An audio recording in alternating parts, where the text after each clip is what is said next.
I was traveling in the MENA region some weeks ago, and I was in Cairo, Alexandria, I was in Damascus, and I was in Beirut.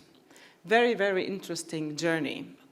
And the thing that I will remember most is my travel, of course, to Cairo and being on Tahrir Square, where I started a chat with some people standing there, and Tahrir Square transformed itself from being a place where you demonstrate to a place where you hang, because there you can buy a coffee, you can buy a corn, grilled one and stuff. So it became like a park for many.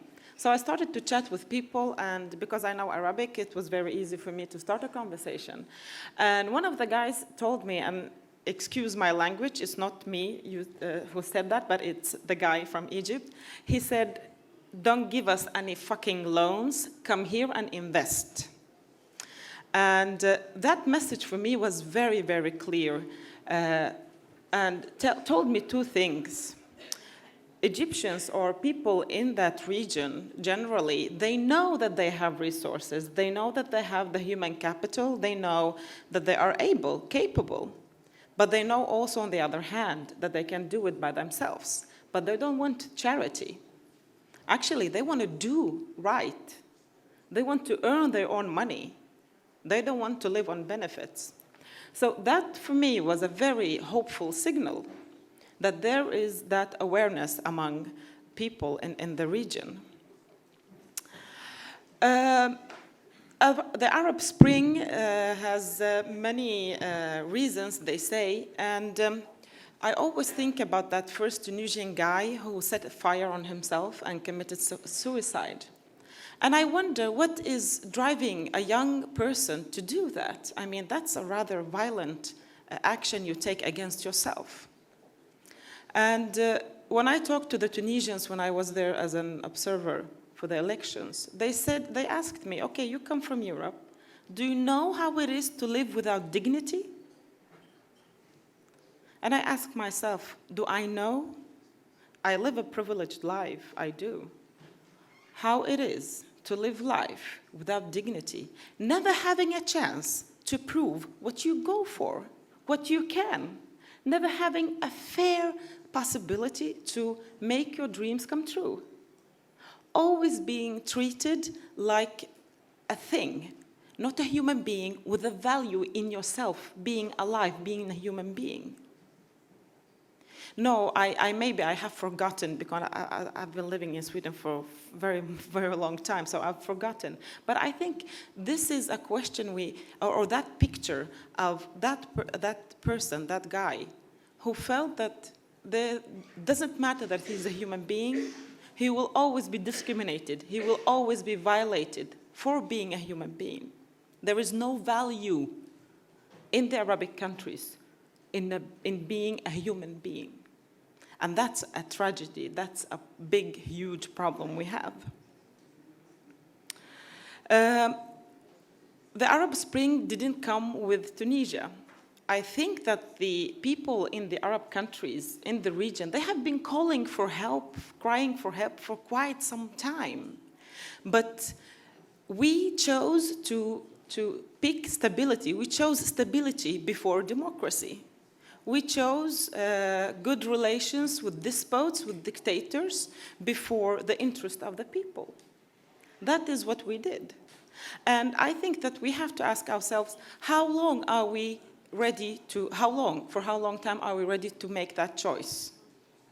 I mean, they proved that this is not enough.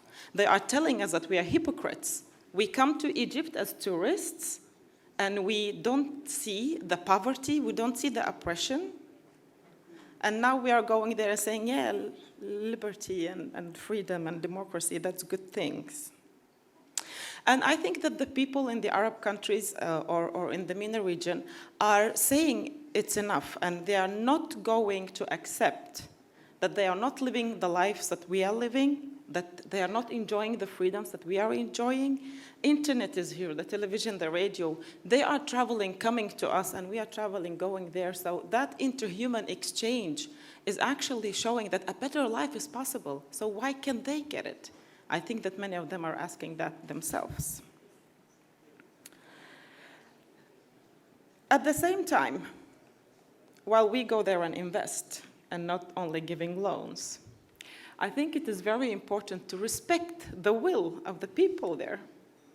At the panel that we have about the Arab Spring, my Arab colleagues were very worried about the Islamists.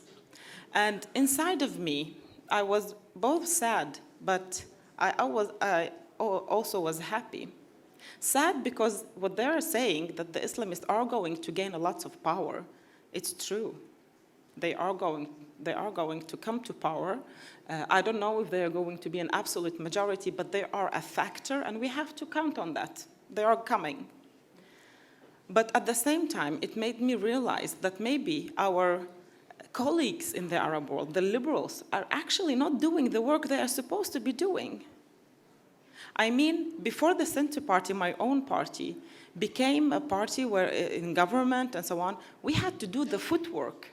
We had to go to people, convince them, come with us, and this is our party program, we are the best, and we are actually working very hard to keep our voters. And we have to win their trust again and again and again and again. It's nothing that's given to us by birth, it's nothing natural. And are they doing the same job? I know that the Islamists are doing that. Of course, they have the holy book on their side, so it makes their task much more easy than coming with the Declaration of the Human Rights or Promise of Freedom. And they have the mosque network. And in every little village, in every city, in every country, you have a mosque that you can use for propagating your message. So they are doing the footwork. While maybe our liberal friends, they need a little push. I don't know, how long time do I have? Because I could talk for an hour. No, we must take that later. Just 2 minutes. 2? I have to choose. Okay. What we need to do is, beside actually trading, is being honest and not talk with two tongues, yeah? We cannot trade with Morocco while Morocco is occupying Western Sahara. We cannot say to the Palestinians, yes, you go have elections, but then we boycott the people you are choosing. I am not pro-Islamist. I hope that you know that and you understand that. But we have actually to be honest and do what we mean and mean what we do. And I think that the Islamists, they have to have a fair chance to failure. Because I know, I'm totally convinced, that they might have now the agenda and the abilities to take over, but they won't be, on the long term, able to be a powerful government. They are going to fail, but they have to have an honest chance to fail. And we cannot do that for them. They have to do it by themselves. So respect for the will of the people is very important. When it comes to investments and trade, dictatorships they have only one party, yeah? And that party, it swallows, it eats up the structure of the state. So the companies, the banks, the streets, the infrastructure is all of it. It's state-owned, or it is affiliated to companies that are the cousins of the president or the prime minister and so on and so forth. So what we need to do is actually support a vital private sector and also helping them in creating systems for social insurance for the entrepreneurs and the company owners. So people don't strive to be employed by the state. Because now in the region, everyone knows that if I'm employed by the state, then I am guaranteed a pension when I get older. And we have to have the same social security system also for the private sector. And I think that knowledge, we can help the countries in the region. One last thing is choosing stability before democracy and freedom. I think this is actually not only not liberal point of view, it's also a racist point of view. We are saying, when we are accepting the dictators and the despots, that these people, the persons, the humans living in these countries are not either worthy or capable of living in a democracy. That's what we are saying. And that's why I see it as a racist act or a racist position. We should never jeopardize or talk with two tongues when it comes to our liberal values. Because as liberals, this is all we have, a position, a strong position, a standhold for each and everyone's rights, equal rights, and freedom. Thank you.